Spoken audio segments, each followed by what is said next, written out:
नमस्कार दर्शक बंधु स्वागत करुच्छु राहुल न्यूज भाई चैनल को। दर्शक बंधु आज आम देखा चैत्र नवरात्र रे घटुची दुर्लभ जग। दर्शक बंधु माँ दुर्गा कृपारू यही सब राशि उपरे रहिब शुभ प्रभाव। दर्शक बंधु बदली जीव एमानकर भाग्य।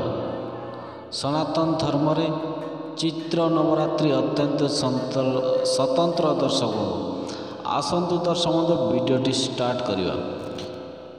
या सहित हिंदू नूतन वर्ष मध्य प्रति वर्ष चैत्र नवरात्र आरंभ होता है। दर्शक बंधु यही वर्ष चैत्र नवरात्रि 30 मार्च रु आरंभ हो या 7 एप्रिल शेष हेब। दर्शक बंधु चैत्र नवरात्रि 9 दिन रे माँ दुर्गा 9टी रूप को पूजा करा जाता है। दर्शक बंधु आपण तो जानी एथर चैत्र नवरात्रि अत्यंत स्वतंत्र। दर्शक बंधु यही वर्ष माँ दुर्गा घोड़ा उपरे चढ़ी पृथ्वी को आसवे। दर्शक बंधु या सहित यही समय एक विरल संपर्क घटना होगा जाऊँगी। दर्शक बंधु चलित वर्ष समृद्ध सीढ़ी जग सरस्वती सीढ़ी जग एवं शश जग चैत्र नवरात्रि सृष्टि होगा जाऊँगी। दर्शक बंधु यही दुईटी जग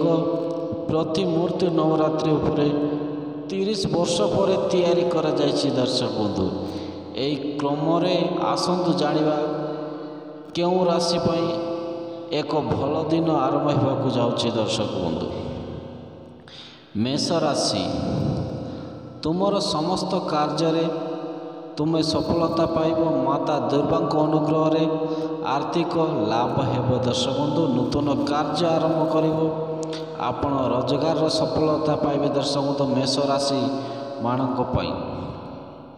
वृष राशि यही राशि लोक माने भल संपर्क बहुत लाभवान हेबे। दर्शक बंधु स्वास्थ्य अवस्थार उन्नति हेबो एवं धन वृद्धि पाइब। सफलतार पथरे आसुथिबा बाधा दूर हेब। दर्शक बंधु कर्कट राशि यही शुभ संपर्क कर्कट राशि लोकंक पई सुख एवं धन आनिब। दर्शक बंधु विदेश रे चाकरी पाई रास्ता मध्य सहज हेब। समस्त दुख एवं जंत्रणा जीवन दूर हेब। दर्शक बंधु ये वीडियोटी आपण मानक केमिति लागला जदि भल लगे लाइक शेयर सब्सक्राइब करने को जमार भी भूलु नहीं। दर्शक बंधु एवं कमेंट माध्यम आपण मतामत रखिए। रही नमस्कार।